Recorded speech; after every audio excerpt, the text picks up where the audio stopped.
Ladies and gentlemen, welcome to Justice Talk, where it's just us talking. Welcome back. We're here today. I'm Steve Johnson. I'm the Chief Deputy for the Law Enforcement Bureau within the Douglas County Sheriff's Office. Have the privilege of being with one of our sergeants and one of our corporals that are currently assigned to our SET team.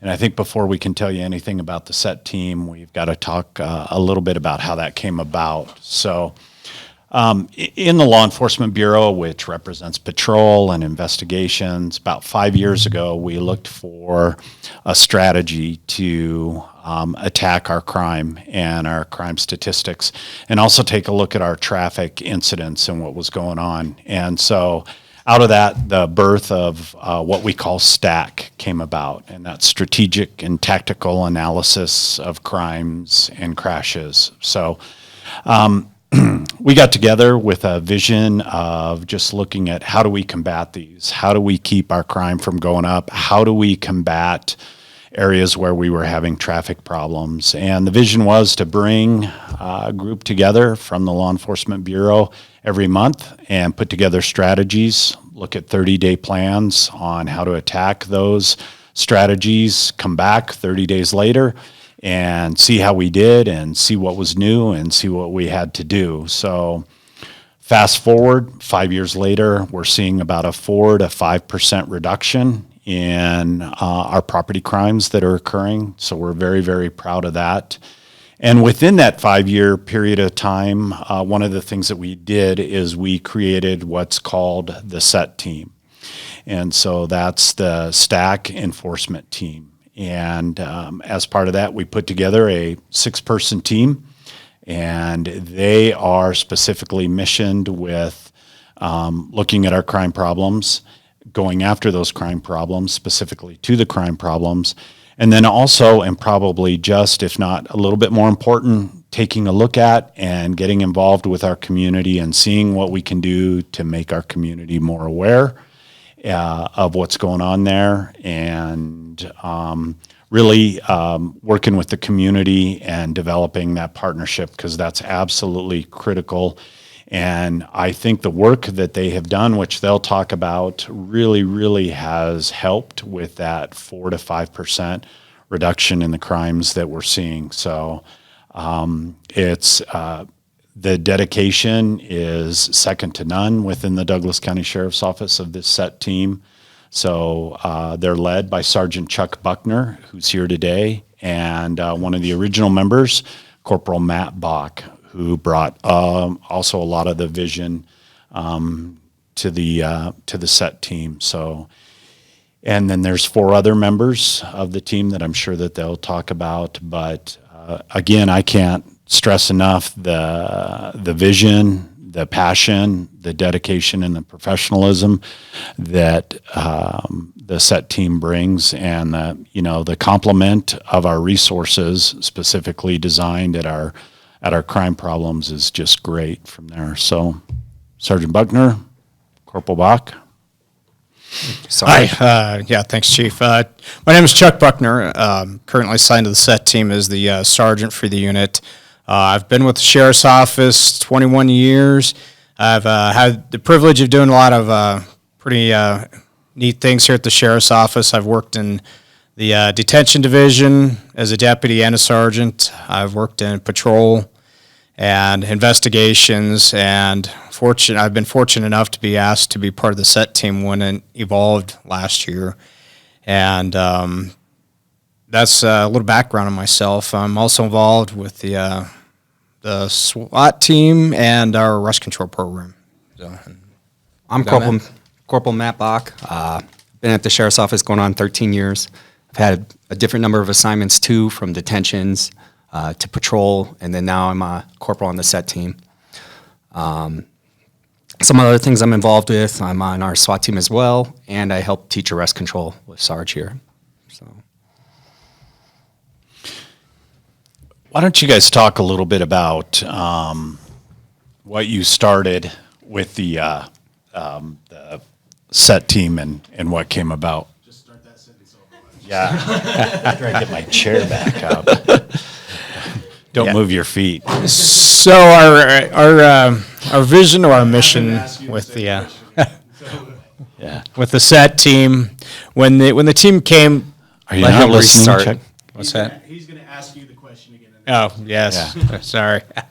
I think it'd be helpful for you guys to talk a little bit about, when we went to the chalkboard and we said, hey, if we were to put together, this team within Stack, what did that look like, and what did we see ourselves doing?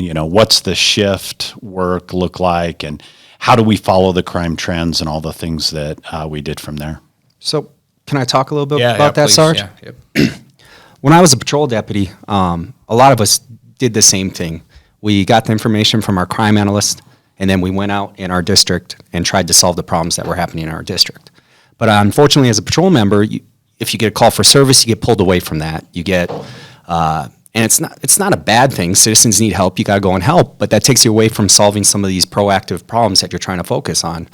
And even when you had time, it was maybe you, a district partner, a supervisor, a K-9, it was limited resources working on the problems in the districts. And so going to the chalkboard about SET, it really allowed us to get a group of officers who are proactive officers to focus on these problems each and every night, getting the latest information from our crime analyst, from the Stack meetings, from investigations, from patrol. There's great patrol cops out there that share information that they pick up with us, and then we try to pass it along, and we try to be the middle ground between all of that and work on these problems and really try to overwhelm the problems with the officers we have working them. So for me, it really was a great opportunity to go focus on my passion, which was crime trends. I think I emailed back and forth with our crime analyst for like 6 months before I ever met her. Just saying, hey, I got a question about this when I was a graveyard patrolman, and now she's the key to our information on how we attack the problems. So. Yeah, and we really don't expect or think that all of the rest of the patrol deputies therefore get a pass and don't have to do this same work. It's just that the SET team makes it hyper-focused and hyper-sensitive to the crime areas. And in certain ways, too, it does free up, like you've said, those district deputies to really focus in on the calls for service that they have. So it's win-win. Yeah, I think, and we've been given the liberty to be a proactive unit more than a responsive unit. When we learn about these crime trends in certain areas, like Corporal Bach was talking about, we can throw 5 or 6 guys at a certain area and a certain problem, which we really feel has helped our success, and following up after the fact and seeing, the people that we arrest, what's happening with them. And, the patrol guys, we work very closely with those guys. We share information with them. We're on a lot of calls for service with them. They help us out and we help them out. But the design of the SET team, not that it necessarily is better or different than patrol. We just have a different focus on we're kind of aimed at a certain area where patrol guys will handle the calls for service, and we work closely with them trying to get our mission accomplished. And our goals are the same of crime reduction and taking people to jail that need to be taken to jail. We've just been given the liberty of not having to go to the calls for service. We've been given the opportunity to be a proactive unit and tackling these problems. Talk about what a regular shift looks like for you guys. So a regular shift for us, we start the day off with the latest information provided by Invest, provided by the crime analyst. We take a look at that, make sure we get a good game plan for the week, and if it needs to be adjusted that day, if we're in the middle of the week, adjust for that day. And then we like to start the shift off by trying to involve the community in the area where the crimes are happening. So one of the crimes we focus a lot on are car break-ins, auto thefts, burglaries, and these things are mostly preventable. We looked at the numbers. Over 70% of these things are because doors are unlocked, valuables are left out, garage doors are open.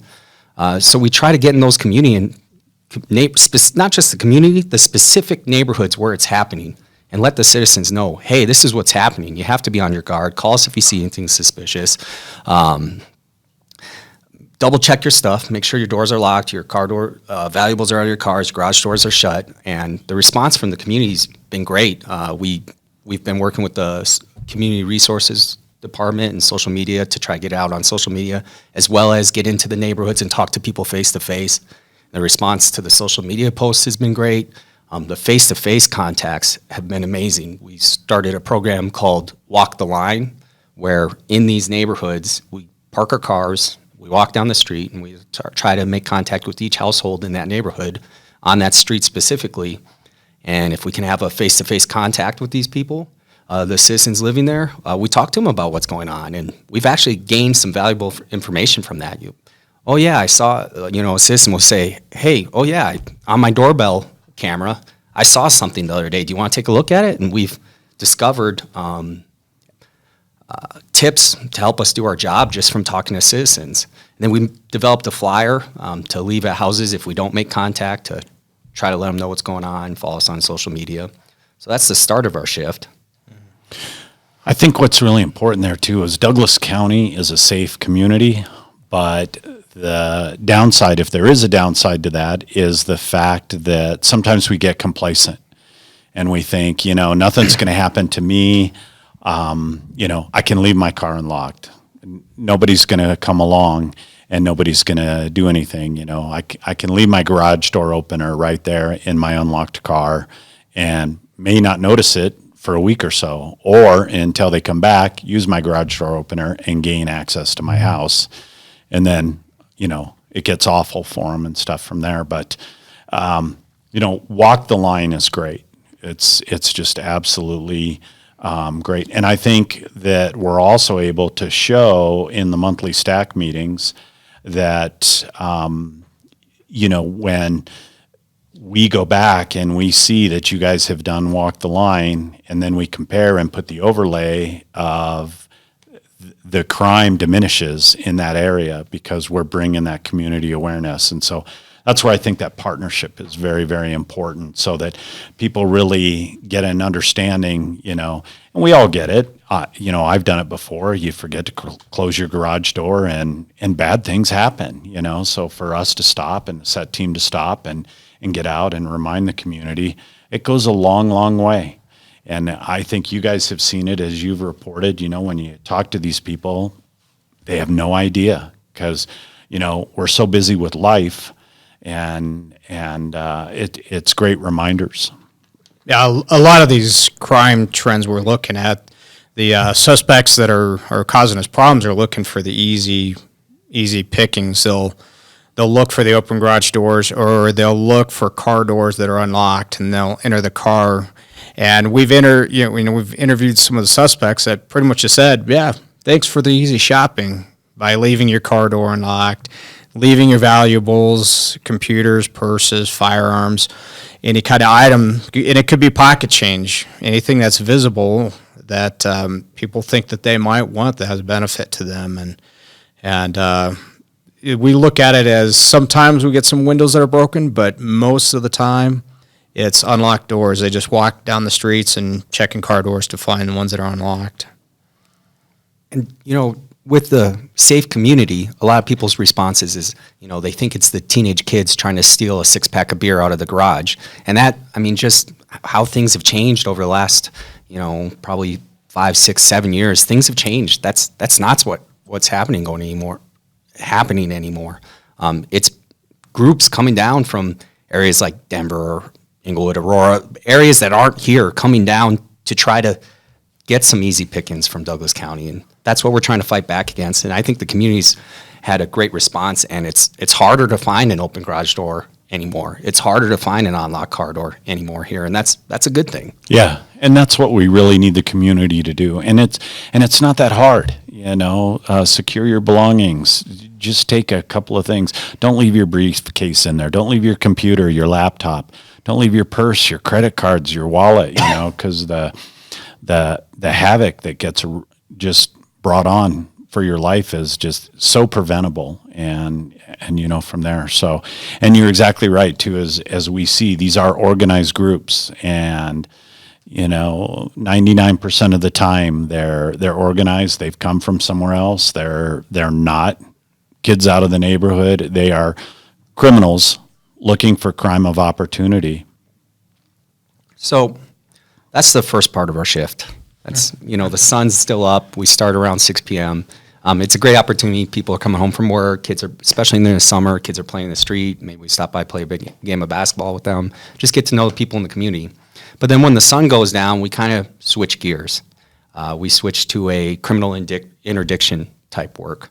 So we're out in those same areas making contacts, trying to either contacting people on foot in the area, stopping cars coming in and out of the area, and just getting face-to-face. If it's a citizen that lives in the area, it's another opportunity to talk to somebody about the problems that's happening there.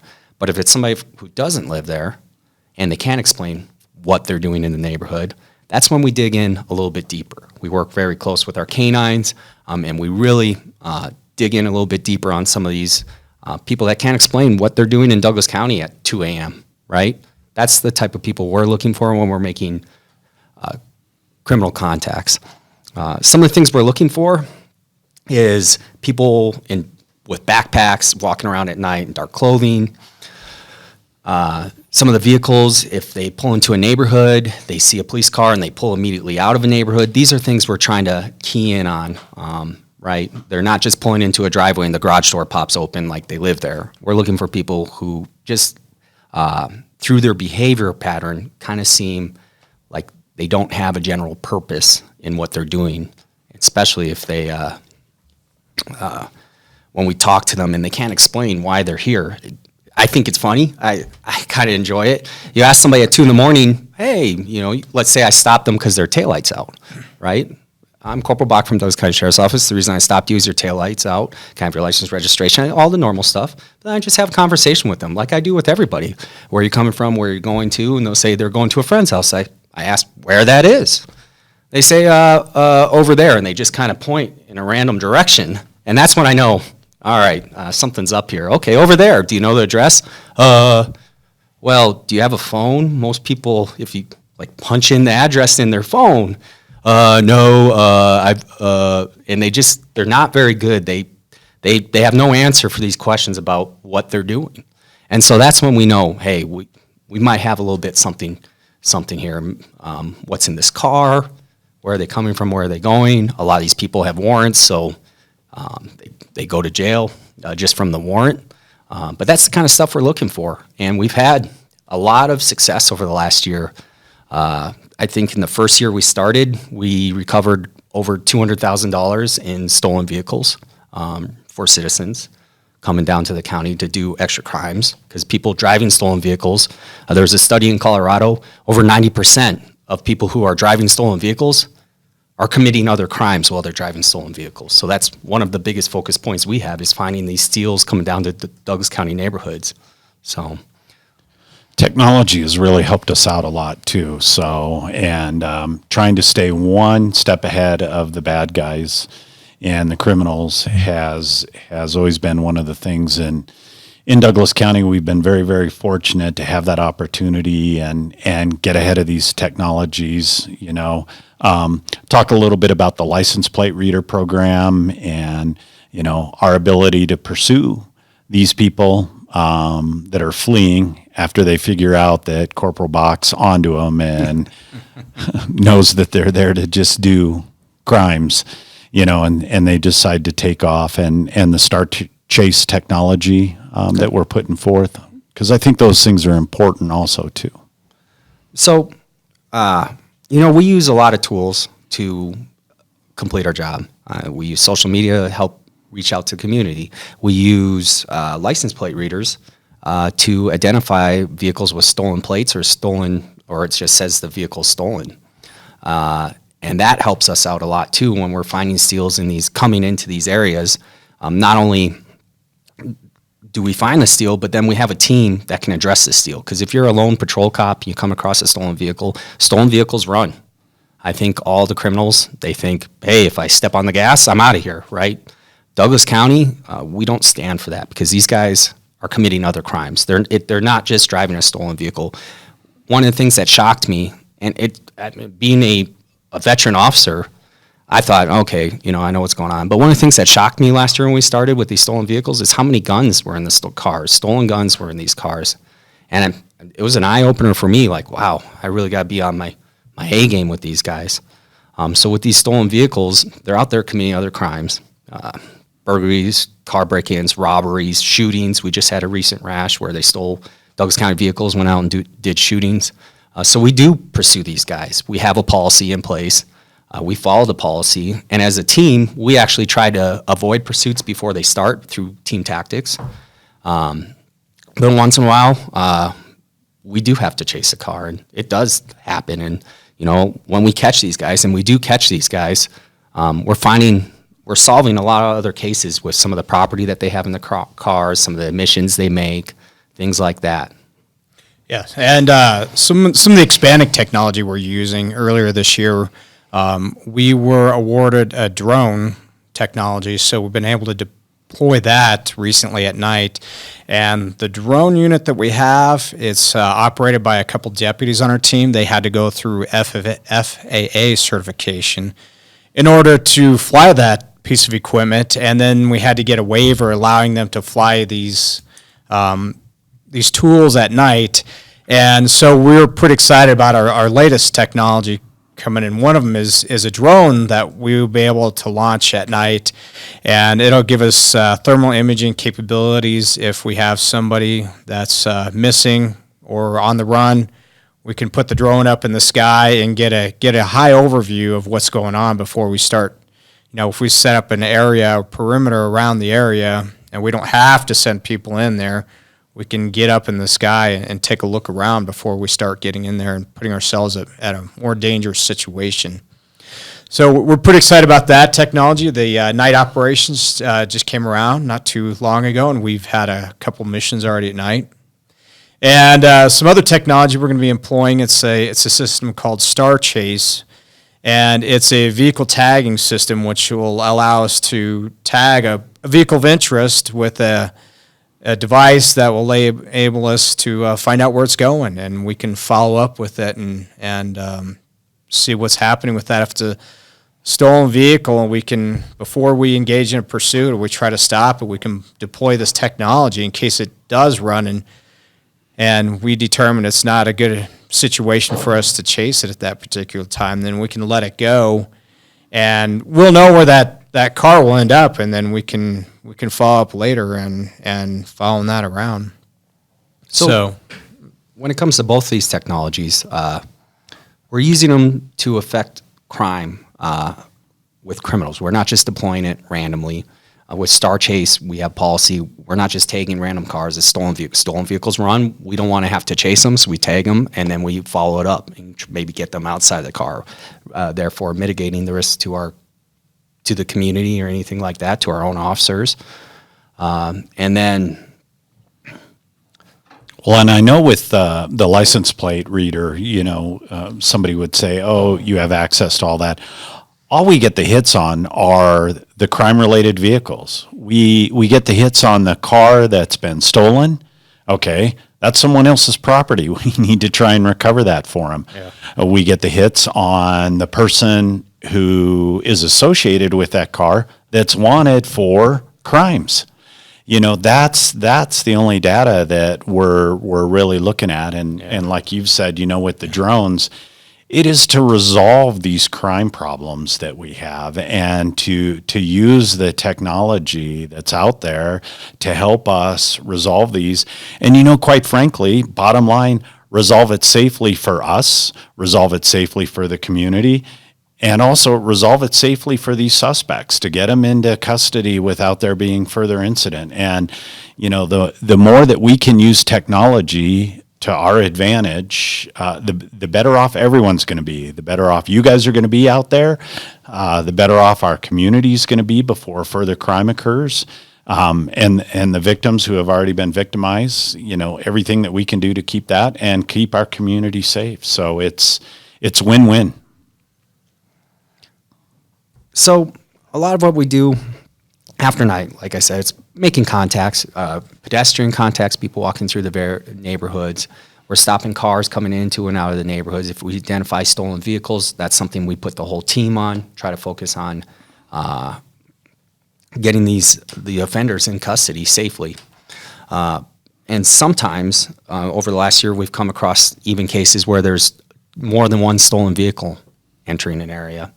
And we had a couple of those actually last year, 2 steals at a time. And these guys, and so that's why we're out there every night trying to push back against the criminal element coming down to do crime.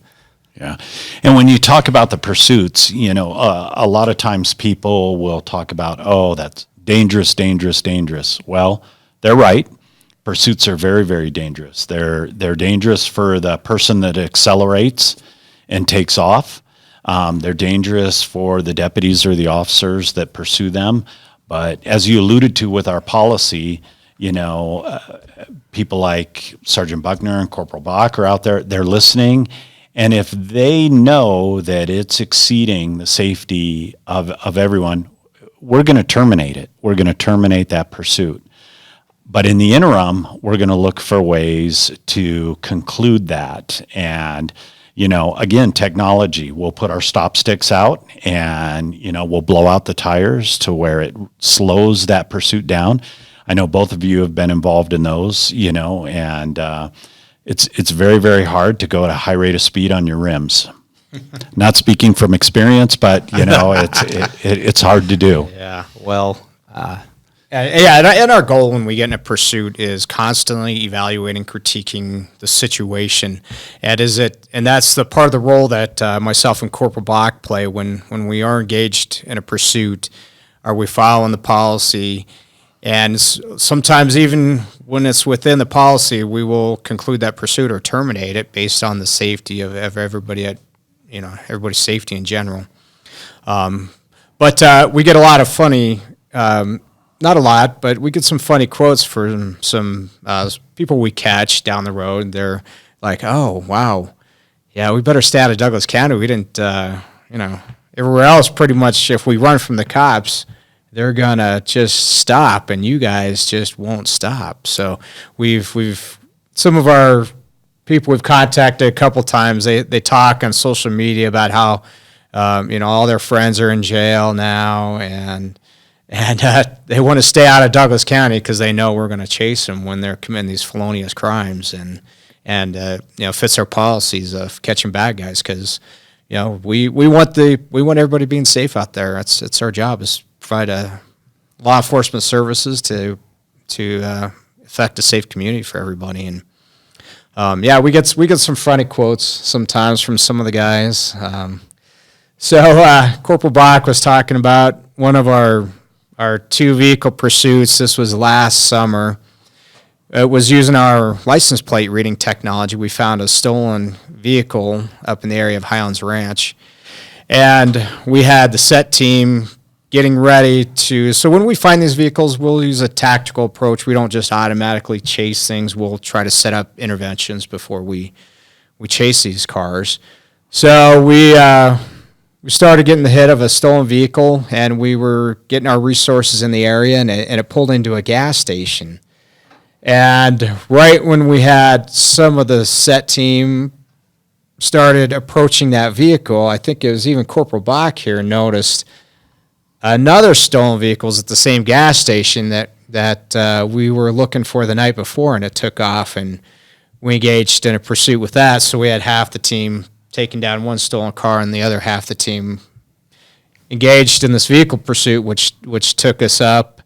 And along the way to pursuit, we used the stop stick technology, which deflated the tires, slowing the pursuit down, and eventually we were able to conclude that pursuit. We did it's called a vehicle. Basically, we're spinning a car out when we use our patrol cars. And when we did that, the deputy who made the stop saw an item being thrown outside of the window of the car.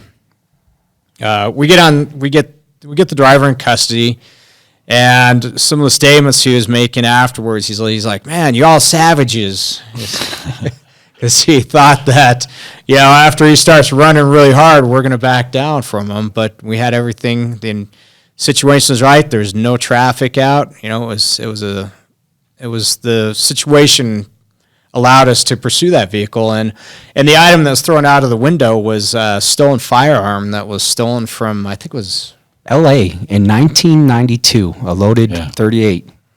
And if that thing could talk, it's been stolen since 1992.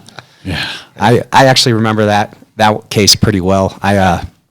So we're, like he said, we're going to get the first stolen vehicle, and then we see this other stolen car take off from the gas station. And we got stop sticks on it right away, so it starts slowing down. I remember it turned into a neighborhood, and I could just smell the tires just disintegrating. That smell is something you get to know. And I was like, oh, we got this guy. And we're coming kind of towards a dead end. And we see him throw something out. We get the spin move on him. We get him contained. We get him in the back of the car. And a lot of times with these guys, we take to jail. I actually talk to them. Hey, why are you down here? What are you doing? After the criminal stuff is concluded, I just say, like, why are you doing this in your life? And I try to maybe get across them on a human level. And with him, that's when he opened up. He's like, yeah, it's just, no one's ever chased me before. I didn't know what to do. And that's when he made the statement, y'all savages.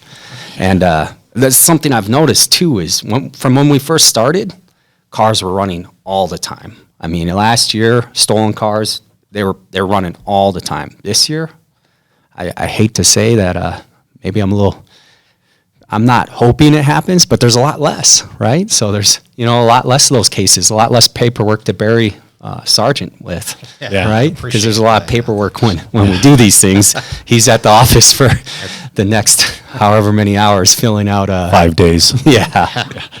So It's been great to have, a specific unit that can go problem to problem to problem, because before set, what we really had going on too is we'd have to look and say, hey, can you guys take a look at this? Well, the factor that kind of kept them from being able to look at this are the calls for service, which we have to answer because they have all different priority level, and you see that. But to go problem to problem and have this group of people is one of the great abilities of SET.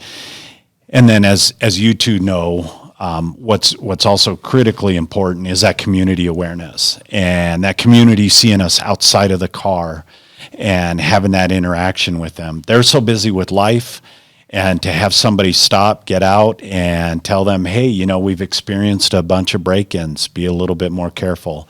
I think that really resonates with them, and the stats are really showing through that, they're a little bit more conscious about everything that they do, and so we can get into that community. So, and whoever came up with Walk the Line, I think it's just a great name, and it has really done well. But,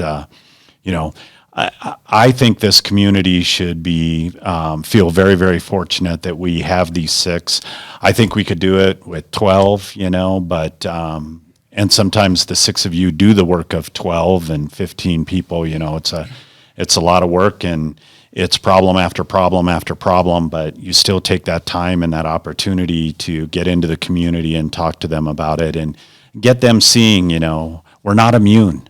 We are a community that by population continues to grow, and unfortunately, when you have a population that continues, crime comes, and everything that we can do to combat it, we do, and you guys have done a great job with that from there. Yeah, we love catching bad guys, no doubt about that. But this year we've really expanded on our community involvement, and it has been very rewarding, and it's been a lot of fun being involved with the community and our community relations people.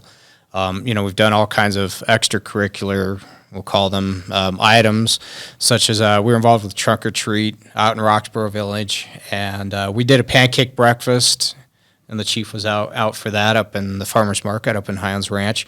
So we've really been trying to expand our reach and just talking people and just showing people that we are humans too, and we just want to get to know you sometimes and say hi, and we're approachable, and you can come and talk to us with problems that you have. It's been a very rewarding addition this year. Last year we were so overwhelmed with seem like criminal problems. This year it's been lighter on that problems. So it's enabled us to get really involved with the community, which has been very rewarding for myself. And I know the guys on the team have talked about how much they really enjoy these projects we get to be involved with. And we talk to these people, or you guys talk to these people, and I think it quasi makes them members of the set team, because they're additional eyes and they have instructions and they see something that's suspicious. And if they're making that call and help us get the jump on these criminal elements, it makes it really good. Yeah, absolutely. Some of our best cases came from a citizen who was dialed in. They saw something that was out of place, and they weren't afraid to call, and they weren't afraid to call when it happened. Because some people say, oh, that's funny. They'll think about it for 30 minutes, and then they'll call us, and that puts us, 30 minutes behind them, right? They call right away, and we have the resources to get in the area. The employees that we work for and we serve on the set team with us, our teammates, they're great officers. They all love being on the set team, and I think I can speak for a sergeant myself. We love it too. It's the best part of being a cop, right? I get to go out and make positive connections with the community, and then I get to go fight crime. Like, what else is there, right? Win-win. Right, right. It's a win-win. Along the lines of getting the community involved and getting them dialed in, we've actually, I think, 4 neighborhoods, we've started up new neighborhood watch programs. Just from talking to the citizens, they're like, oh yeah, our neighbors are always talking about that. And I've had the opportunity, some of the other members of SET had the opportunity to go to these neighborhood watch startup meetings and continue to be involved with the citizens and getting them organized within themselves, working with community relations who normally always come out for those meetings, and get the information out there. Yeah. We all get busy with life and everybody gets busy with life, but if we can just stop and take a little bit of time with them and talk to them about what we're doing and get them to think a little bit more, and think about forming a neighborhood watch, it's win-win all over the place and puts points up on the board for us. And I know for us, we really appreciate little thank yous from the community. Last year, we got into a pursuit up in Western Highlands Ranch where a car crashed into a tree. Our suspect fled on foot. And he made it about a mile. He was down at It was a long walk. Yes, down to the Flying Bee Park. And we had a perimeter set up. And thanks to community, they spotted somebody. They spotted something in the bushes. They're like, hey, I think there's something. There's something going on over there. And we had our K-9 out, and they tracked, and we were able to get the suspect into custody, which is rewarding to us. But then the next day came just a simple sheet of paper with a drawing of a community, and all the neighborhood signed it. And that's the one sheet we have hanging up in our set office. We don't have a lot of pictures in there, but we're not in the office a lot. But that's just simple thank yous like that. It reiterates what we're doing out there and the validity of our mission. And just a simple sheet of paper that it seemed to me like a younger person drew it, maybe a teenager, and it's hanging in our office. And it's just a constant reminder of the community thanks us for our service out there. We have our more lean deputies that are on the set team with their running skills. The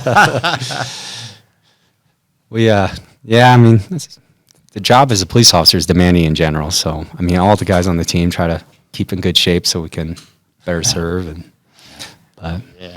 It's been great to have this opportunity to, get this podcast put together and stuff, and I hope it's been helpful, and I hope it gives the community or the listeners as a whole, to hear a little bit more about what we're doing to try and reduce crime and what we're doing to make sure we're right there with our community and right there in a community partnership, and so it's been great. I'm again thankful for what the 6 of you do and how you just go after the problems. I think a lot of our 4 to 5% crime reduction is really due to the 6 of you guys. So congrats on that.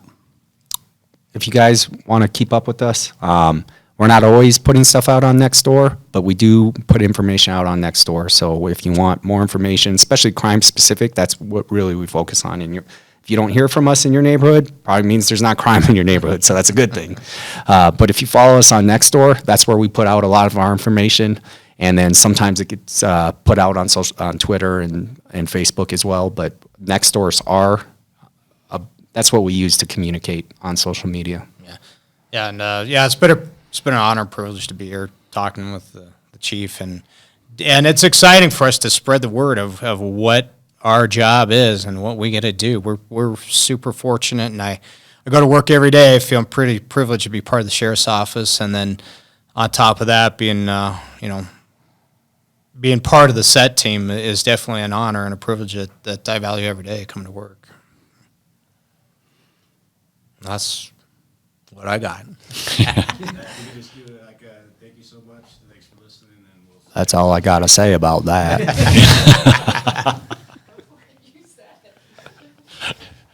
Yeah. Do that one more time there. That stayed in there. Yeah. That's all I got to say about that. Thank you, Forrest. Yeah, just thank you so much. Thanks for listening, and keep listening for future Yeah. episodes or whatever. Thank you so much for listening. This will be obviously the Academy Award-winning podcast, but I'm sure there will be podcasts after this. But not this podcast. Not this podcast. No, I'll do another one, Blanchard, if you want. That's it. Yeah. I want to thank you, too, for being here today. You've obviously done a great job, so it's too bad we had Blanchard on the sound mixing box, so. Thanks for having us. Yeah, thank you.